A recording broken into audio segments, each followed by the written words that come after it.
Om S adalah yang terburuk, selalu begitu. Setiap kali mereka berdua pergi ke rumahnya, dia hanya duduk di kamarnya sepanjang hari di depan komputernya. Dia tidak bicara dengan mereka, hanya menggerutu sesekali dan tidak pernah memasak makanan untuk mereka. Mereka tahu pada titik ini untuk memberitahu ibu mereka untuk membawakan makan siang. Namun yang terburuk, Om S sedikit aneh. Dia memasang banyak poster di seluruh rumahnya. Beberapa dari itu adalah wanita berpakaian minim. Adik perempuannya selalu menutup mata kakak laki-lakinya agar tidak melihat. Tapi ada poster lain juga yang lebih aneh, dengan simbol-simbol dan kutipan tertulis di bawahnya. Tak satu pun dari mereka itu yang benar-benar bisa membaca untuk paham apa arti kutipan itu. Tapi ibu mereka selalu menjadi sangat tegang setiap kali mereka bertanya tentang itu. Dia bilang itu ada hubungannya dengan politik, entahlah apa artinya. Kamu paham kalau seseorang itu aneh bahkan saat ibu mereka setuju. Om S memang aneh, tapi ada keuntungan besar berada di rumahnya. Keduanya bisa duduk di bawah di lounge bermain video game. Dia punya TV besar dan banyak konsol game yang berbeda. Kebanyakan lebih tua dari keduanya. Minggu ini dia bahkan dapat konsol baru di samping TV. Itu penuh dengan kabel, pengontrol, dan game lama. Dan saat mereka bilang tua, memang itu betul tua. Semuanya berbau debu. Kakaknya merogoh ke dalam dan menarik kotak abu-abu besar. Sebagian atasnya berwarna abu-abu lebih terang dan bagian bawahnya lebih gelap. Ada beberapa tulisan merah di depannya. Dia dengan hati-hati mengejanya di kepalanya sebelum mengucapkannya itu dengan keras. Dia tidak ingin adik perempuannya tahu dia kesulitan dengan kata-kata panjang. Nintendo,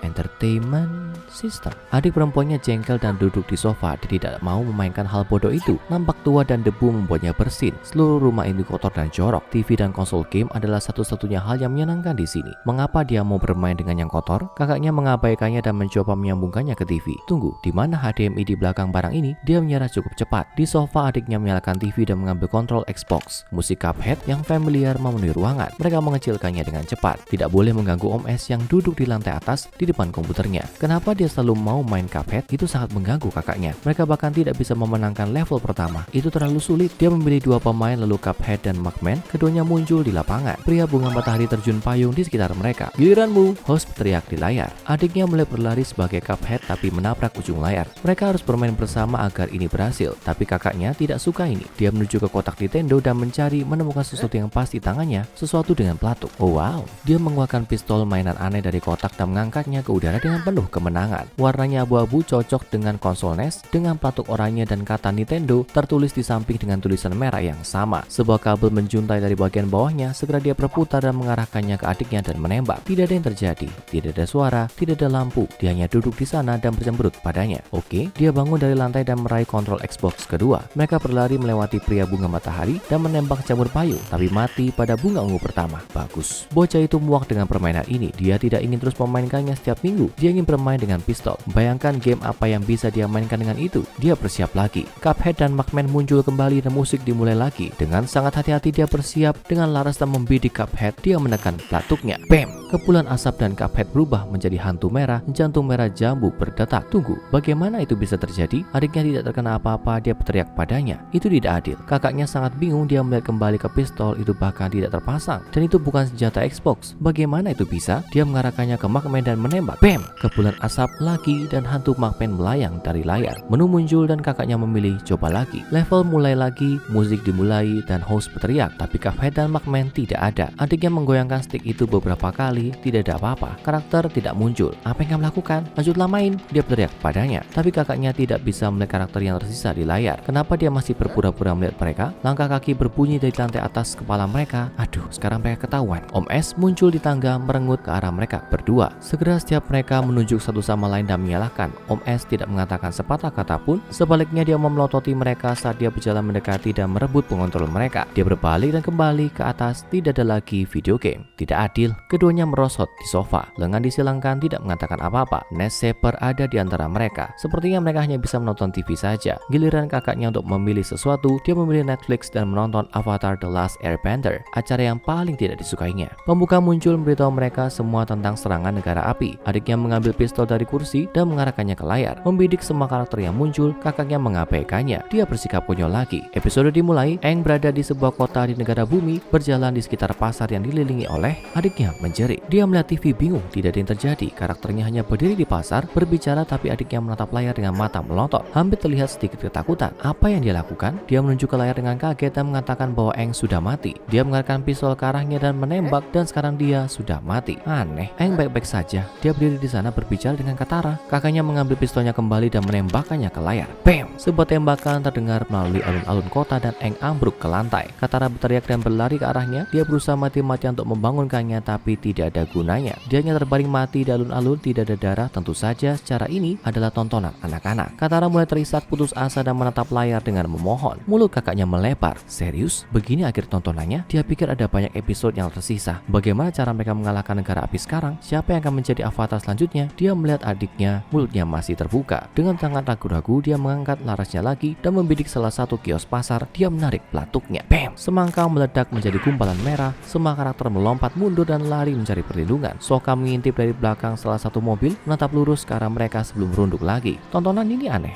Aku tidak mau menontonnya lagi, kata kakaknya, melemparkan pistolnya kembali ke sofa dan memilih Netflix. Dia akan pura-pura hal itu tidak terjadi. Adiknya merebut remote dari tangannya dan lanjut ke HBO Max. Dia memilih Roadrunner dan Wall-E Coyote. Itu pilihan yang aman. Mereka telah melihat setiap episode itu. Tidak ada akhir yang mengejutkan. Tidak ada karakter yang mati dan yang terpenting mereka berdua menyukainya. Episode dibuka sama seperti biasanya. Roadrunner keluar pelarian di sekitar ngarai. Wall-E Coyote punya rencana baru. Dia akan melukis apa yang tampak seperti sebuah terowongan ke sisi tebing dan membuat Roadrunner berlari langsung ke dalamnya. Anti gagal. Tapi tiba-tiba adiknya telah mengambil pistol dari sofa dan menembakkannya ke sana kesini dan di mana-mana di layar. Tapi tatapan horor itu hilang. Dia tertawa. Tidak adil. Dia tidak bisa melihat apa yang sangat dia nikmati. Itu hanya episode biasa. Jadi dia mengambil kembali pistolnya dan mengarahkannya ke Roadrunner. Dia menekan pelatuknya. Bam! Tapi Roadrunner hanya mengelak dan memberikan suara khasnya. Mip-mip. Dia menembak lagi. Bam! Bam! Bam! Tapi setiap peluru tampaknya meleset dari Roadrunner sepenuhnya, yang melesat menuju matahari terbenam saat Wall-E Coyote yang terluka keluar dari semak-semak. Luka tembak di sekujur tubuhnya. Dia merenggut padanya dan berjalan dengan susah payah di jalan, berjalan lurus ke terowongan palsu yang dia lukis. Sesaat kemudian kakaknya itu juga tertawa terbahak-bahak. Senjata ini luar biasa. Apa yang harus mereka tonton selanjutnya? Siapa yang selalu ingin mereka tembak? Bagaimana kalau mereka melubangi kubah di sekitar rumah Sandy si tupai atau membunuh Shredder? Bisakah Sonic berlari lebih cepat dari peluru? Atau bagaimana dengan semua acara anak-anak konyol yang ditonton adiknya? Bisakah dia akhirnya membuat karakter itu berhenti bernyanyi sepanjang waktu? Dia tertawa sangat keras.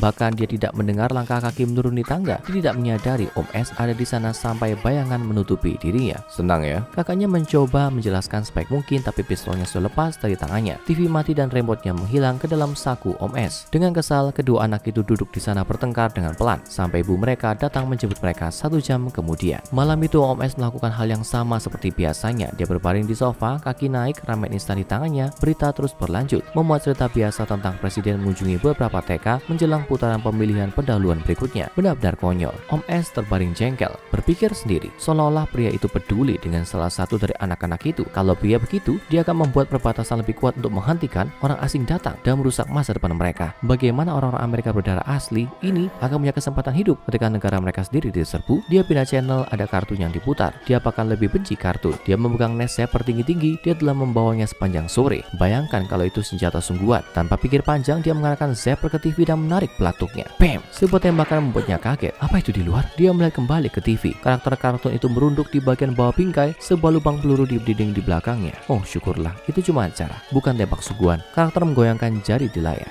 Hati-hati ya, kata karakter itu. Kalau kamu terus melakukan itu, organisasi SCP akan datang dan menjemputmu. Organisasi SCP terdengar bodoh. Inilah sebabnya dia tidak menonton kartun. Animasi itu untuk anak-anak. Dia kembali ke berita di mana presiden masih dikelilingi oleh anak-anak. Bayangkan jika dia bisa mengarahkan senjata ini ke presiden, tepat di antara mata kecilnya yang sombong, dengan lembut menekan pelatuknya dan bam! Tembakan itu membuatnya melompat begitu keras sehingga dia menumpahkan ramen yang mendidih ke seluruh dadanya. Dia menjerit dan melompat berdiri, mencoba mengibaskan mie. Aduh, itu kaos terakhirnya. Dia sudah memakainya selama 4 hari, bahkan belum perlu mencucinya. Lagi pula, suara apa itu? Dia melirik ke layar dan rahangnya menganga. Presiden Amerika Serikat terbaring mati di depan ruang kelas TK. Darah menetes dari bawah tubuhnya. Agen Secret Service berkumpul di sekelilingnya, melindunginya dari pandangan dan berteriak pada juru kamera untuk mematikan benda itu. Berita itu kembali ke host yang tertekan. Dia mencoba untuk berbicara tapi terlalu kaget dengan apa yang baru saja dia saksikan sehingga tidak ada kata yang terucap. Tajuk utama breaking news muncul di bagian bawah layar. Kabar terbaru, Presiden Amerika Serikat dibunuh. Tidak mungkin. Om S menjatuhkan pistolnya dan berdiri terengah-engah. Dia tidak melakukan itu kan? Tidak,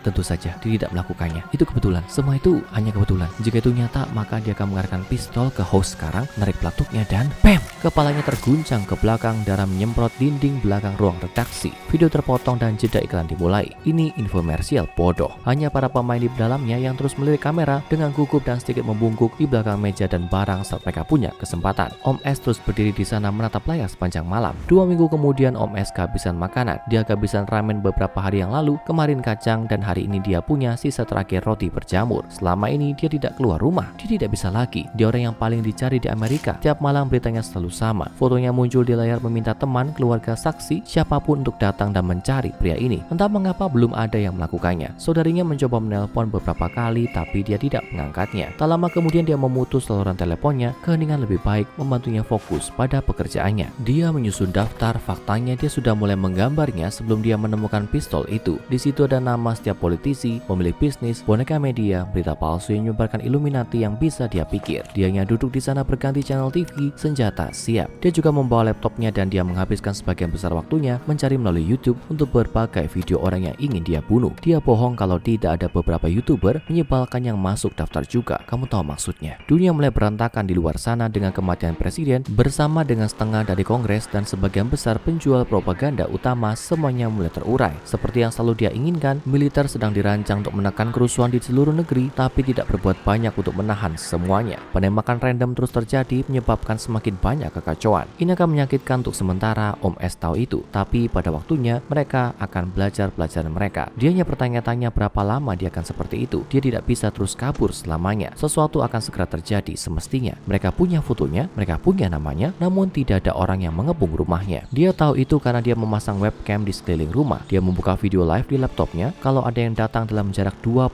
kaki dari properti, mereka akan mendapat lubang kecil yang rapi di depan kepala mereka dan bagian belakangnya ditiup menjadi ratusan potongan merah muda dan putih untuk memberi sedikit besi pada rumput liarnya. Bahkan dia tahu mereka akan segera datang. Dia tahu itu karena beberapa tikus dari blognya akan memberitahu mereka. Dia telah mendokumentasikan semua yang ada di sana, menyamarkan alamat IP-nya terlebih dahulu. Om S telah merekam dan membual tentang setiap pembunuhan secara anonim dengan teks hijau. Pada awalnya dia menyamarkannya, menulis teka-teki dan sajak tentang tokoh masyarakat yang dia bunuh, tapi sekarang dia ada di tempo yang sangat tinggi, di mana itu hanya daftar nama. Tentu saja semua postingannya dibanjiri oleh troll yang bertindak seolah-olah dia tidak melakukan apa-apa. Berpura-pura seperti presiden masih hidup seperti yang lain, memphotoshop screenshot agar terlihat seperti mereka mendapatkan foto baru dari orang-orang ini. Pancingan yang hebat, mereka hampir membuat dia melakukan matanya sendiri. Tapi setiap malam channel berita tidak bohong. 232 tokoh publik lainnya tewas ditembak di kepala oleh penembak tak dikenal. Tapi malam ini mereka akan datang untuknya. Organisasi SCP. Mereka sedang di jalan. Karakter di TV telah memberitahunya semua yang perlu dia ketahui tentang mereka. Dia tidak bisa bersembunyi selamanya. Dia hampir ingin mereka datang. Sungguh, dia secara eksplisit membuat ancaman malam ini, ancaman dengan kejutan mematikan di bawah stadion di Super Bowl. Mereka tidak akan mengabaikannya. Dia siap untuk baku tembak. Dia mengatur webcamnya untuk menjangkau setiap inci halaman di sekitarnya. Setiap tim SWAT atau agen SCP yang mendekat akan langsung ditembak mati. Satu-satunya pilihan mereka adalah dengan serangan drone, dan itu cara yang bagus. Tidak ada yang akan melupakannya. Dia akan menjadi martir untuk penyebabnya. Mereka membangun patung untuk menghormatinya. Dia menjilat bibirnya dan menatap kamera. Tidak ada apa-apa. Selama hampir 45 menit tidak ada apa-apa. Itu ada bayangan melintas di sudut. Lalu ada lagi. Ada pistol mengarah ke layar. Mereka di sini. Ada tim dari mereka dilihat dari penampilannya. Dia bisa melihat bayangan mereka berbaris di sepanjang trotoar di depan rumahnya. Dia akan menunggu. Dia akan menunggu mereka semua berbaris di layar lalu menembak. Dia telah banyak berlatih sehingga bidikannya cukup bagus. Tembakan ke kepala satu persatu. Sekarang, pem, pem, pem, pem, pem. Tembakan terdengar satu demi satu saat dia menembak ke layar laptop. Dia menembak setiap bagian SCP di kepala satu persatu. Beberapa berlindung tapi tidak ada harapan. Pem, pem, pem. Dia menembak masing-masing dari mereka. Dia memastikan untuk menembak kaki orang terakhir dan duduk diam sejenak, mengawasinya merangkak melintasi halaman. Om S mengangkat tembaknya dan mengarahkannya ke kepala pria itu. Dia menekan pelatuknya.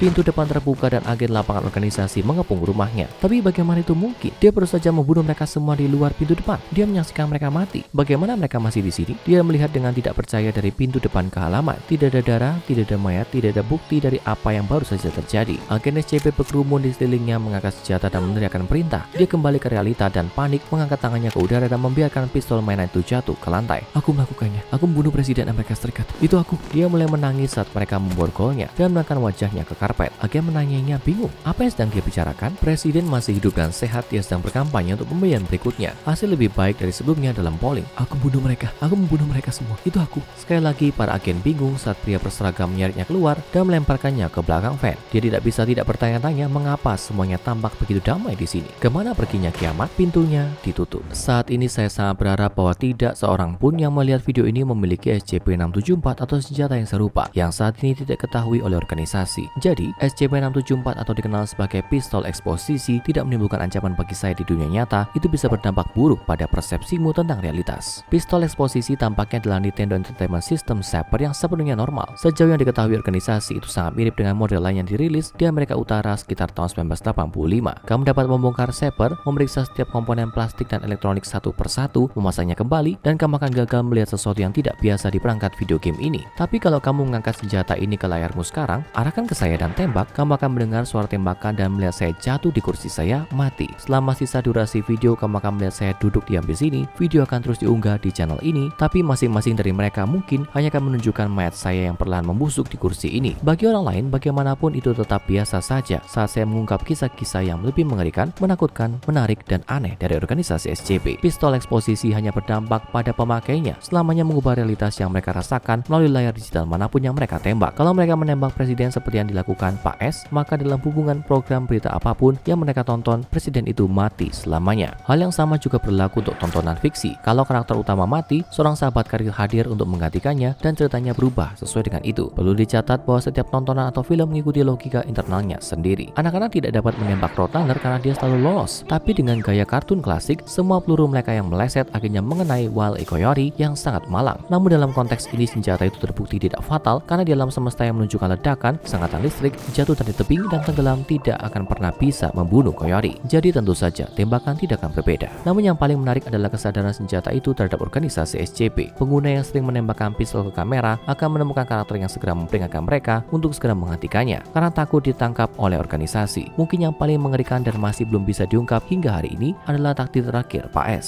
Di sela-sela interogasi, dia dikurung di sel dengan satu-satunya kamera keamanan yang mengawasinya. Pak S terlihat sering berbicara dengan kamera, tampaknya mendengar jawaban meskipun tidak ada yang terdengar di rekaman manapun. Seiring waktu perdebatan ini semakin agresif sampai tiba-tiba dia ditembak jatuh di selnya. Peneliti dan agen bergegas masuk tapi terlambat. 3 peluru kaliber 38 bersarang di dadanya tanpa bukti adanya penembak. Pria itu meninggal di tempat kejadian dan para peneliti sejak itu berhati-hati untuk bereksperimen lebih banyak dengan pistol eksposisi. Sekarang cek dan tonton entry lain dari file Dr. Bob seperti SCP-923 satelit mengendali pikiran, alat yang berguna untuk senjata anomali unik lainnya. Dan pastikan kamu subscribe dan aktifkan notifikasi sehingga kamu tidak melewatkan satu anomali pun saat kami menggali lebih jauh ke dalam arsip rahasia organisasi SCP.